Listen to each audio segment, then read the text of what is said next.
Alrighty. Has Halo Infinite recovered by the Act Maestro? All right. What's up, everybody? This is the Act Man here, and today I've done the unthinkable. Literally, Act Man cannot let Halo go.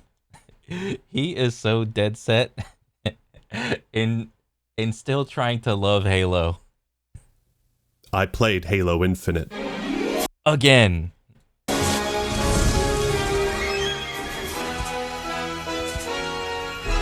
Bro, that shit's like 70 gigs? For what? The single player or the multiplayer? Like, what are you downloading? All play. What I've done is heresy. Is it? I'm also getting over a sickness, so if I sound a little stuffy, that's why. No, you good. The last time I seriously played Halo Infinite was shortly after Elden Ring came out. I maybe played it 2 or 3.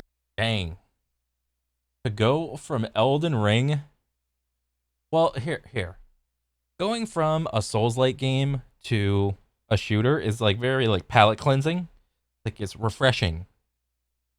Because how I like to view gaming is that you don't really have like a main game. And you know how in World of Warcraft you have like a bunch of different armor slots, like head, chest, shoulders, so on and so forth. I kind of like to view it as like, if you like to play a lot of different types of games, you have different slots. Like, what game am I playing right now for my single player action adventure? Ooh, I'm playing this one. Well, what game are you playing right now for FPS? Ooh, I'm playing Halo. Are you playing any MOBA like RTS things? Oh yeah, I'm playing League of Legends on the side. Great. Do you play any sports games? Yeah, I'm playing Rocket League. So you have like different slots for game genres, you know? And I think that's a way better, like healthier mindset to have, as opposed to, this is my one favorite game and I'm just gonna grind it into the ground, you know, playing it day after day, so on and so forth. But that's just my 2 cents. But what I was getting at was going from a single player game like Elden Ring to an FPS game is refreshing, but it's just unfortunate that it is Halo. Times for Hopefully our boy found a match in multiplayer. Footage after that. So it's been a hot minute. Been a long time, comrade. And I wanted to see what has changed in all that time. What has improved, if anything? Oh. It couldn't have gotten worse, could it? I'm here to ask the important questions. Has Halo Infinite recovered? Now, before you brand me with the mark of shame, let me explain. Yes, I did do a video saying I was done with Halo Infinite. It's at this point of the video that I inform all of you, I'm officially boycotting Halo Infinite. Snappy. The basic gist of that video was because of a lot of broken promises, consistent disappointment, and the lack of split-screen co-op for campaign, which was the very first thing that was promised for Infinite. I mean, I will give it to Ackman that in that at least he has the balls to go out and say, I'm not supporting this game anymore. It's entirely possible for regular people to do this for their favorite game genre that they played many years ago but is no longer good anymore. I mean, like for me, I used to love Halo and Call of Duty, but it was just so overwhelming, like year after year, and having not that big of changes or updates or whatever. I mean, and at the time I was a controller bro playing on console, and I played like 1 or 2 Call of Duties on PC, and I played, what was it? I played the Halo Infinite multiplayer on PC, and it wasn't terrible, but I was it just wasn't good. So it's been years since I actually bought a Call of Duty. I mean, and in that case, it does feel like I boycotted it. You know, vote with your time, vote with your wallet. Don't give these motherfuckers any more money or attention that they think they deserve. Ooh, we're too big to fail. No, you're not. Okay, so yeah. It's still not in the game. So why have I changed my mind? Well, I realized that the people who promised split screen aren't working on Halo anymore, right? Oh? The guy who replaced the guy who replaced the guy who made that promise is gone, Oh, didn't know that. right? All the old leadership is gone. See, so I didn't know that because I could give a shit less about Halo. It has, for me, it has to take some big influencer person to make a YouTube video for me to pay attention to something. Because without them, I would have no idea what the hell is going on, because my first impression of the game is what sets the tone for the game for the rest of its life cycle. Okay? If Halo was a dog shit pile of poop on day one, then I'm just not going to care about it. If I was a little more hardcore, I would kind of play it and kind of keep up with it. You know, maybe a little more so if I had like some more friends to play it with. But unless I am that much of a hardcore player of the game, I'm not keeping up with the patch by patch updates. Ooh, is the game good yet? Ooh, next patch, next month. Is the game good yet? Is the game good yet? Is the game good yet? I don't care. It was shitty on day one. Therefore, it's shitty on year 3. Okay? That's how gamers work. Out the door. Peter Hines is in charge. So what exactly would I be boycotting? It wouldn't be the people who released Halo Infinite the way they did. I'd be boycotting the people trying to fix it and make it better. I'm also a huge Halo fan, and I want this series to succeed like any fan would. You know, I'm not someone who only talks about these games just to hate them. Now, there's gonna be some people who might be upset that I'm giving Infinite another chance, but why shouldn't I? If Cyberpunk is getting another chance, then I think Infinite deserves one too. Well, the argument for that would be they both fall in line of the same logic of Halo was dog shit on day one, Cyberpunk was dog shit on day one, but Cyberpunk very early claimed that it would dedicate some resources of its development team to saying that, oh, we're going to keep on working on it. Even, you know, we got, you know, they issued that apology letter or whatever, and they're like, oh, we fucked up, we're gonna keep making it better, and so on and so forth. Like, I got the game in my Steam library, I just haven't installed it since I bought it. And just recently the new patch, or I don't know, update 2.0 or whatever, came out, so I might give it a shot pretty soon. So they made that promise very early at the very least, but Cyberpunk is not a live service game. Halo Infinite claimed to be a live service game, and it was shitty on day one. So the trend with live service games is that, especially multiplayer FPS, they come out shitty on day one, and over the course of time, however much time you want, the game will get, you know, is promised to get better and better. So, yeah. Now, I'm not saying 343 has completed their redemption arc and the anime is over with Halo Infinite. No, that remains to be seen. But at the very least, Halo Infinite finally seems to be in a stable state with competent leadership and a team with a cohesive vision. And they can put out regular high-quality updates like things we're asking for. So I relent. I still think this company should make good on the promises that were made, but I want to see what this game has to offer and tell you whether or not you should consider playing it again. But since Halo Infinite has been getting its fair share of updates, I think you could use a style update too. That's baby. where Holtzkern comes in, the sponsor of today's video. You might have noticed the manly jewelry I'm wearing. I got no watch. Can look this good I got no jewelry. I got no bling. I got no riz. Is really hard to get right, and Holtzkern I got no drip. Does it right. They offer a wide range of fashionable watches, rings, bracelets, jewelry, and even sunglasses. Oh damn. All the Act-Man dripped out. Hell yeah. Come at very reasonable prices. Now, I'm a guy that likes gold. What's up, everybody? This is the next intro. What's up, everybody? This is the Drip Man here. Dark metal, steel, and wood, like a real man. So I got this beautiful maple and gold numerary ring. And most of the jewelry comes in different color schemes too. Bro, I would buy one of these if there was some sort of like resemblance to like a modern version of the One Ring.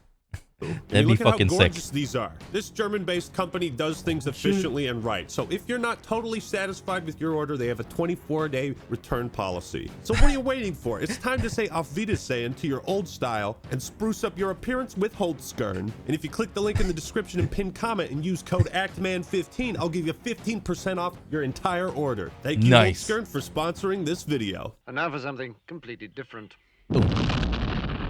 Dude, it's been almost 2 years since Infinite came out. If Dang. you haven't played in a long time like me, Well, hopefully that shit got better in some way. the first thing you're gonna notice is I mean, shit. If Titanfall 2 can get DDoSed for years on end, and then all of a sudden Respawn wants to come out and be like, hey, we saved the servers momentarily until the next DDoS attack, and then they can get 30K, 20 to 30K concurrence on Steam, there's got to be some sort of hope for Halo. Like, come on. revamp of the main menus. Yes, new aesthetics, new backgrounds, new color schemes, different loading screens, and they even added some dope. So just off of that short little bit, what the fuck? Okay. This is just my 2 cents. You can agree or disagree. It's just an opinion. Cosmetics is not content to me. Now, if you think it is and you like it, well then great. But to me, cosmetics is not content. New menu music. This makes me feel like I'm experiencing something new, right? It was always exciting to log into Overwatch or, God forbid, League of Legends when a new patch dropped, because you'd see like a new background, a new musical theme. So I'm glad Infinite is finally doing that too. That's what live service games should. Yep, fall in line with the rest of the live service games. Don't try to reinvent the wheel, okay? Just simply don't try. Just do the same thing as all the other live service games are doing. They're also finally doing something with that whole banished AI Eratus theme, and it looks pretty damn good to me. Well done, art department. More of this in the future. Also, side note, season 5 is set to drop on October 18th. Season 4 came out June 20th, so that's about 4 months. Sounds like they've achieved that seasonality they were looking for. Kudos. Oh. So I scroll over to the matchmaking playlists and... What? Do my eyes deceive me? I barely saw it. So, my eyes are correct. What is this? Content? Oh, they got modes. It's impossible. Oh, 2 years later. They better have some modes. God dang. Beautiful content. Look, team snipers. Oh, look at, we got infection, big team battle, rank snipers, ooh, social objectives, squad battle. Super Fiesta team Bro, is there still no Slayer playlist? doubles. Oh wait, there it is. It was a Team Slayer right there. Boom. 2 years later. You had to catch a dub sometime, man. The Slayer playlist. Can we get a screenshot of the playlist at launch compared? Oh my god, what is it? Quick, a bot boot, BTB, and rank. Okay, that's 4. Now, night and Oh my god, 4, 5, 6. Oh wait, 1, 2, 3, 4, 5, 6, 7, 8, 9. My god, that's 2.5 times the content. All right, this should have been here in day 1, dude. This is like a no-brainer. The fact that it took them 2 years to do this shit is unforgivable. day difference. So remember when Infinite came out and the first event they had planned to kick off their live service was, hey, go play Fiesta? Yeah, that was pretty lame. Interesting enough, there's a Tenrai 3 event going on right now, and I wonder if they've done anything to make the That's seasonal good. events more eventful. Oh. Oh. Okay, does it grapple? Oh, yes, this mode kicks ass. It's so fucking awesome. Grapples and swords. Oh, there it is. There it is. What the fuck? Oh, baby, look at this play. Wow, that guy just blew up. Everyone is basically a ninja. Grapple shots, swords, plasma grenades, and the occasional overshield. Oh, that's pretty cool. Now, this might sound pretty basic, but the maps slap titties, bro. They slap big ol' bongos. And there's 8 of them. This limited seasonal event playlist has 8 brand new high-quality Forge maps designed by Halo fans for this one specific mode. That's really good. Yeah. That's actually really good. Each map has a distinct samurai, Japanese-esque Hayabusa theme, and oh, fuck. They're really fun. These maps are fantastic. So essentially what it seems like is Halo just outsources their map creation to its community. And since the map is already in the game, they're just like, okay, we'll yoink that map and then change some rule settings in the game mode creator. And then voila, there's a new mode.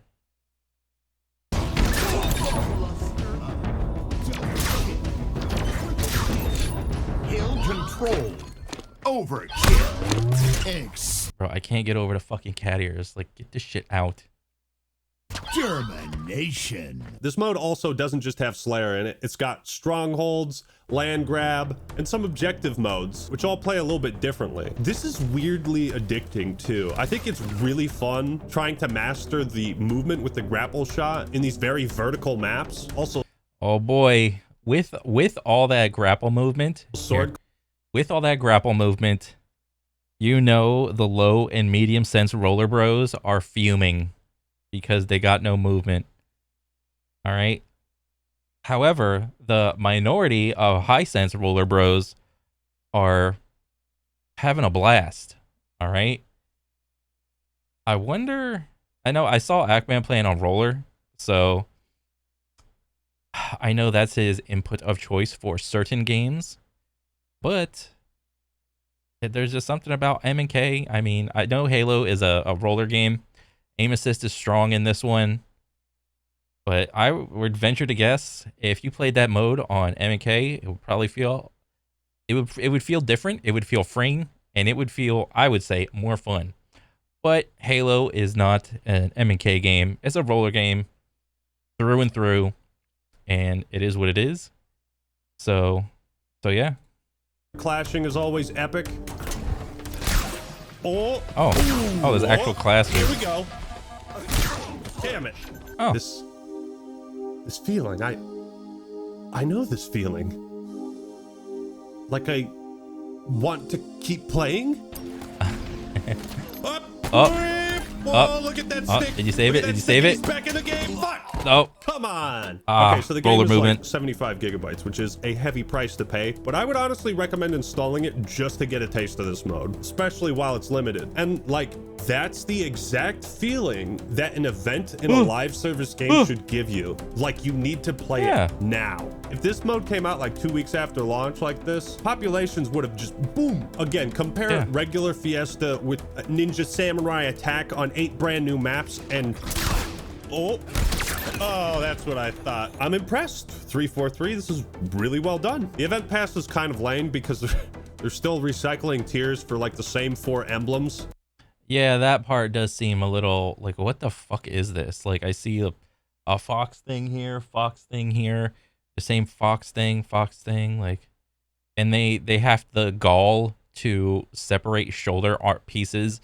Like, here's the left shoulder piece in one tier, here's the right shoulder piece in the next tier. But luckily, the first couple, the first 9 thingies are free.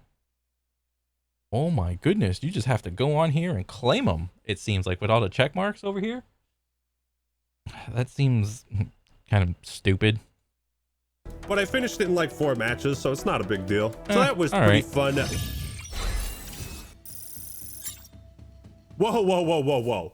What is that? Could it be? I leveled up. And not just in the battle pass. I have military ranks now. This is probably tied to an account level or something. By the rings, this is too much. Yep, Apex does this, Fortnite does this, I believe.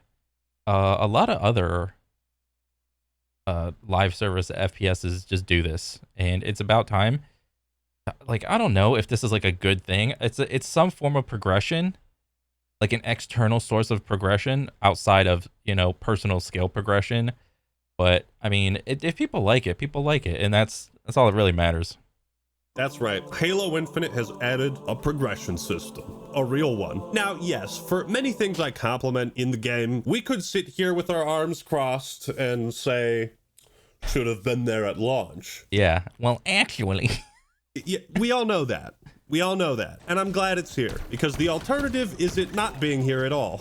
Regrettably, you don't actually unlock anything through this new progression system. Everything's still tied Yeah, it seems like it's just a picture. to the battle pass in the store. But it's nice to finally have something to keep track of how much time you've put into Halo Infinite. And they say this on their blog post. Ultimately, we wanted to make sure that we are recognized. I mean, if you're playing this on Steam, Steam keeps track, but if you're playing on console, well, then I would imagine, I don't know if consoles track time of, the game you played, but it's just nice to have like the game track how much time you played. And hopefully this was like a retroactive thing that, well, I don't know, in terms of hours, maybe it would have been applied retroactively, but in terms of like actual rank, there's no way they could have applied it retroactively, because if that was the case, there's been motherfuckers playing Halo since day one and are still playing. So what do you give them? Like, oh, I'm rank 1,500. It's like, what?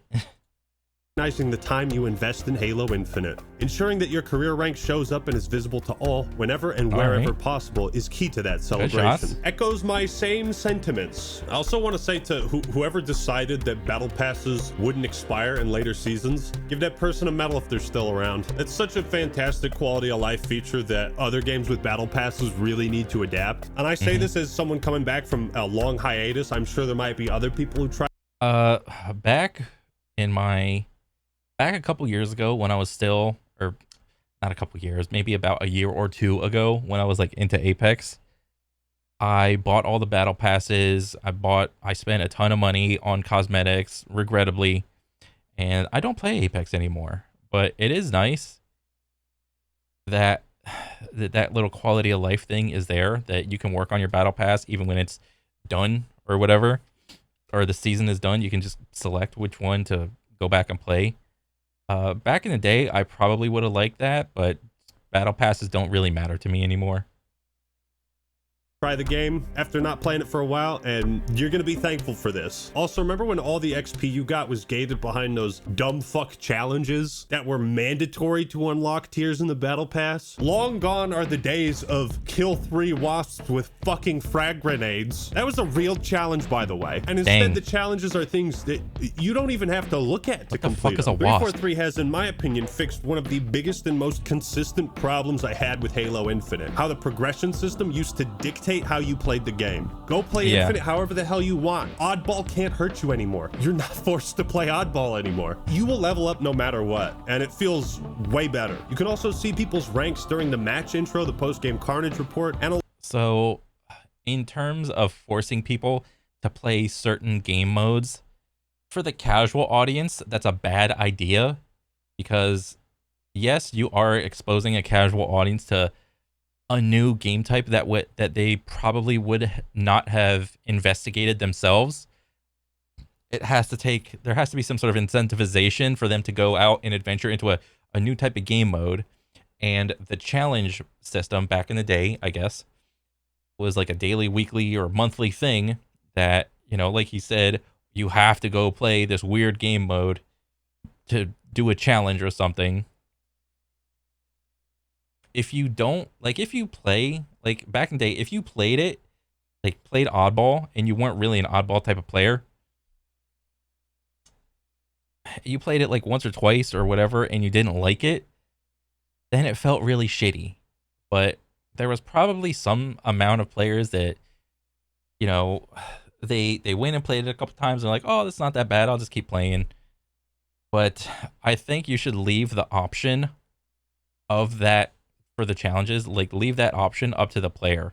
Like, you shouldn't force them to go and play like a weird game mode. I think that would be fine for like a daily challenge or something, but not like a weekly or a monthly one, because that just feels like shit. However, for the ranked audience that Halo has, I think it's fine because the ranked boys for Halo, they just play whatever. They need to, assert dominance in every way, shape, or form for every mode. That's just rank bros don't give a shit. They're just gonna play whatever they got to. Okay, so yeah. Along their nameplates. Now, I still don't think this leveling system is better than Reach's, so it could still use like some improvements, but regardless, this is overall a massive W for Halo Infinite and 343. Yeah. All right, fellas, so things are looking pretty good. You feeling nostalgic yet? Well, you better be, because we got Squad Battle. Now, what is Squad Battle? This is the new playlist featuring a selection of classic 8v8 BTB action on iconic Halo maps. Wait, we're home. Cool. We're home? Valhalla? This means we now have playlists for free-for-all, 2v2, 4v4, 8v8, and 12v12. We're covering all the bases now, I think. At least for That's actually pretty cool to bring back old modes. Like, so here's the thing with that. Like, those modes were good for a reason because of the map balance, the vehicles that were allowed to be in each type of map and for each type of game mode. However, I mean, because it's Halo, it's iconic and so on and so forth. But bringing back old modes just because remember berries, it does feel a little cheap, but Halo Infinite has to do whatever it has to retain and try to get new players. So good on them for at least, trying. For multiplayer. And our forgotten son, remember him? Remember this guy, Waterworks? He has made his triumphant return. Waterworks. And it's actually really exciting to see this somewhat forgotten Halo 2 map be. Bro, this shit is, I remember this fucking map. Holy shit. Wasn't this is like a gigantic cave, but the weird thing is you could have like each side had a little Banshee pad, and it was so weird having Banshees fly so low in a cave that you could like just throw a grenade up and essentially just stick them. This was dang, this takes me back. Remade for like the first time ever, officially remade. This playlist is quite honestly a game changer because the best part about it is seeing Halo Infinite sandbox and mechanics being used on maps we all know and love. It's crazy how well everything works. I think that's a testament to how finely tuned Sprint has been, and it's a major difference to Infinite's like regular BTB offering. But vehicles work and feel way better on these maps because you can actually move around, maneuver, and evade. The problem with vehicles in the old BTB maps is you felt like you couldn't go anywhere. And they've also buffed vehicle health across the board, I think. This is a godsend. Now when you get in like a Warthog, Ghost, or Banshee, it doesn't blow up after someone sneezes on it. Nice. Wow. Vehicles in general feel much, much better and satisfying. I highly recommend them. I wonder, this is what I wonder. Does the Halo community have some sort of like guy or a couple guys or whatever that like YouTube bros that break down and meta the fuck out of the game? They have to, right? They literally have to, because I don't really consume Halo content, and I never, really have, in terms of me watching like other people try to inform me on like, oh, this is the best gun, that's the best grenade, this is the best gun for this range, and blah blah blah. Because you don't really need to do it, or at least I thought in the older Halos. But now that Halo Infinite is in the modern era of modern gaming, it has to succumb to all the scrutiny that all of the other modern games go under, such as people data mining and meta defining videos like, oh, use this gun, this is the highest DPS gun, this vehicle is the highest DPS, and so on and so forth. So I wonder if that's an actual thing in this game. This mode as well. That being said, all is not perfect. There's still some balancing issues I have. EMPing vehicles is still way too easy and far too effective. And I also noticed that it's been 2 years, right? And they've added like 1 new weapon and 2 new pieces of equipment. Oh, dang. Only 1 weapon and 2 new pieces of equipment? Oh, that's not a lot of gameplay change mechanics going on right there. That's not a lot. But honestly, I would probably say the people that don't want new guns are probably fine and content with the standard Halo guns because Halo has such an iconic I don't know, arsenal of weapons and gadgets and knickknacks that any addition would probably take away from the identity of Halo. You know, I see this like big grenade that's like supposedly supposed to blind you or whatever, you know, and it's supposed to be like a Valorant smoke dome thing or whatever. Okay, so I get it. So now there's like little smoke domes in Halo now. That's a thing. It's like, oh, you know, look at Valorant. Look how popular they are. What kind of mechanics are in there? Honestly, I think that's what modern FPSs do. They just look at other modern FPSs, and you can't really just be a gun game anymore and just have guns and grenades. The only people that really can get away with that is the Counter-Strike. For every other piece of FPS, I don't know, of IP or whatever in the modern day, they look at each other and they try to steal each other's abilities and just format it in such a way that it's you know, like in this case, you know, this is obviously taken from Valorant, from the little smoke domes, and like, oh, let's put a smoke dome in Halo, but let's make it look Halo-y, you know, let's add this like blue hue to it, and you can kind of see in like weird what is this, 1 2 3 4, that like hexagonal little spots that you can kind of see in it a little bit. It's supposed to be a screen to stop vision, and it's like, okay, you know, Apex has this with Bangalore smokes. Every FPS has some form of this, and that's just what seems to be the trend in modern FPSs. Just look at what everybody else is doing, take their shit, and just put it in your game and tweak it a little bit. Nothing else, the sandbox. That's honestly kind of wild to me, especially if you compare it to like Halo 5. I expected to see the Mantis or Gosshog or some vehicle from Halo Wars 2 by now. All right, just bring us the plasma rifle. Give us the goddamn plasma rifle. Oh, speaking of, the pulse carbine is actually good now. It's crazy. All I want is that. Oh, dang. Oh my god, Good what shots. the fuck? The pulse carbine. Good shots, is Ackman. busted. This gun used to be utter dog shit, and now it's honestly might be overpowered. The squad battle playlist really shows off the capabilities of Forge because these are classic maps, perfectly recreated. I mean, like down to a T, and they look damn sexy. Yo, this remake is sick, dude. They even got a couple benches over here.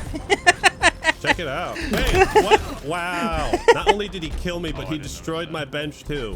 What a dick. Valhalla, Exile, Zanzibar, Rat's Nest, and Waterworks. So 5 maps is some pretty good variety. I think there's also like 5 maps in the normal BTB playlist, so 10. Bro, I don't know what's happened, but it feels like the old leadership must have just been sitting there like, nope, we're not gonna make content. Nope. Like, I don't know what changed. Dang. It's very refreshing to see some new people step in and just churn out the content for the ever shrinking Halo audience, and it makes it seem like the old leaders of Halo were doing exactly just that. Like, oh, we're not gonna do shit. Yeah, I mean, this is great for Halo.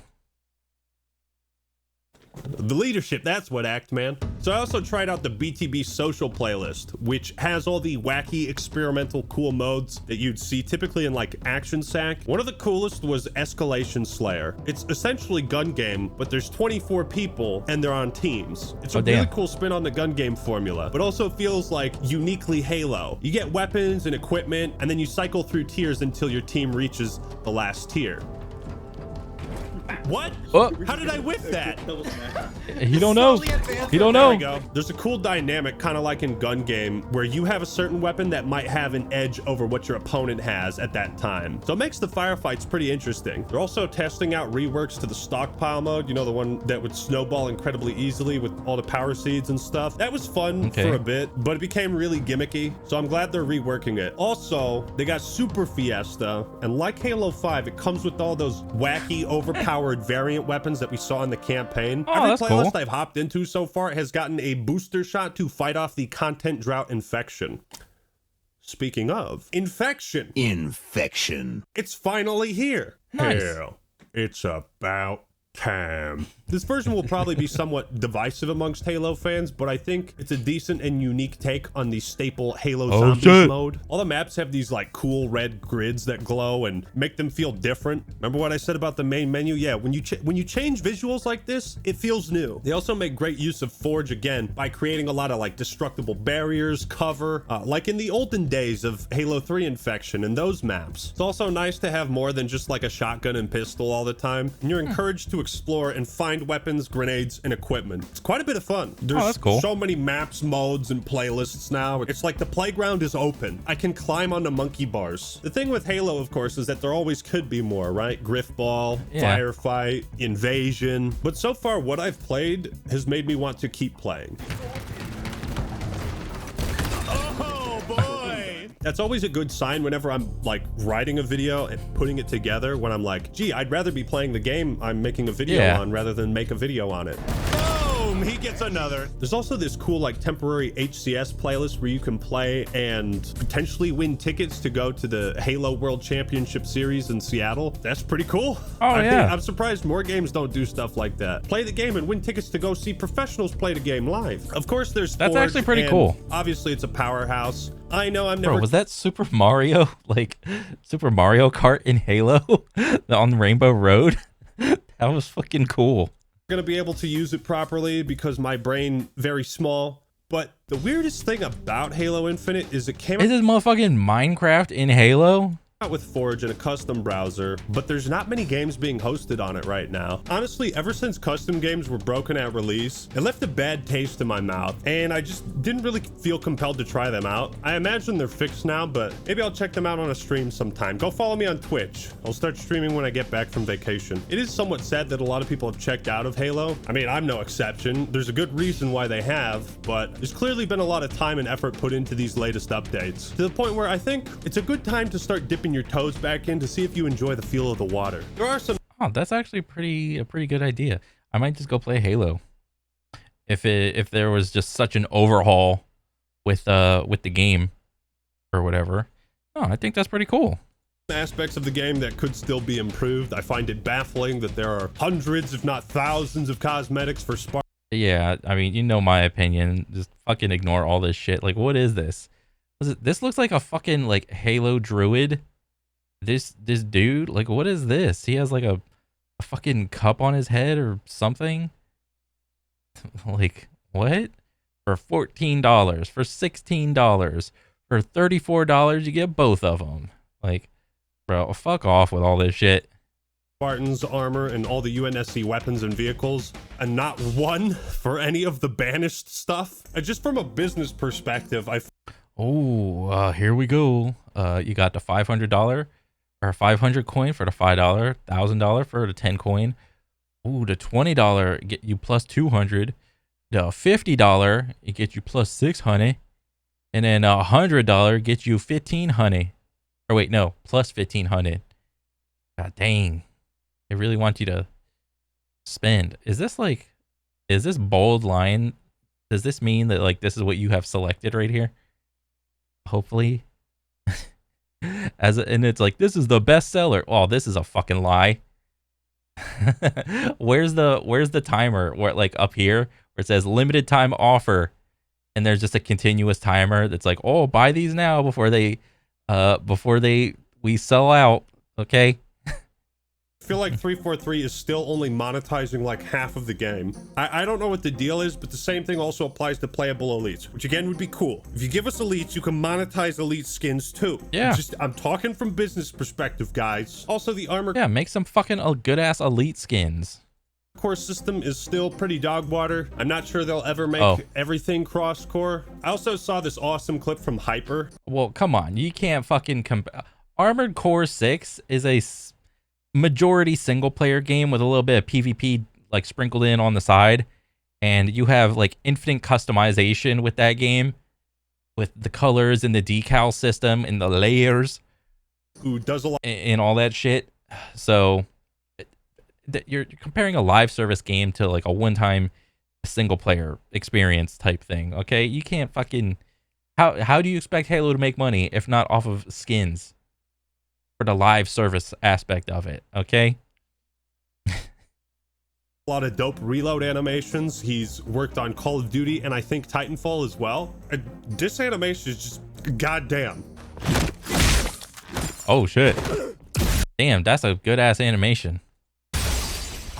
Doesn't it make you miss assassinations? This Yeah. series can compete in the modern day, and the excitement and population around launch proves that. Now I think this series needs that X factor. It needs that operations mode, a galactic conquest, or a battle royale. It needs that breakout mode that'll draw a lot of eyes back to it. And perhaps, if the leaks are to be believed, Firefight might be rumored. I don't know, fellas, I don't know. That leadership change is looking better all the time. Perhaps this also has something to do with Microsoft releasing the hiring freeze so 343 can hire new employees. Or maybe all the people working now understand the code behind the game and can make changes much more efficiently. Whatever the case, Halo Infinite is in a way better state than it's ever been. But has it that's recovered? good. Has time healed all wounds? Yes and no. It has recovered a lot of content and quality of life stuff that makes it way easier to enjoy the core gameplay. It has not recovered a significant amount of its former player base. No. First impressions matter a lot. For some, it might be too little too late, but who knows? Worse games have made better comebacks. But thank you all for watching. Hope you enjoyed the Oh, video. shit. Leave a like if you did and subscribe to the Act Man for more awesome content. Don't forget to check out Holtzker and get yourself some fine ass jewelry and use code ACTMAN15 to get 15% off your entire order. All right, everyone, that's all I got for today. This is the Act Man signing out. Peace. Peace. Yeah. Dang. Bro, that was a good ass video. What's up? Yeah, I mean, this is good for the Halo community that new people stepped in and decided to turn shit around. This is awesome. This is good. Definitely. I mean, maybe I'll go back to it and see if it's any good for myself. But yeah. I mean, Ackman puts out some good stuff, and I like what I see and I see what I like. Yeah. All right. So yeah, that's about it. All right. So take it easy, guys. I'll catch you in the next one. Later.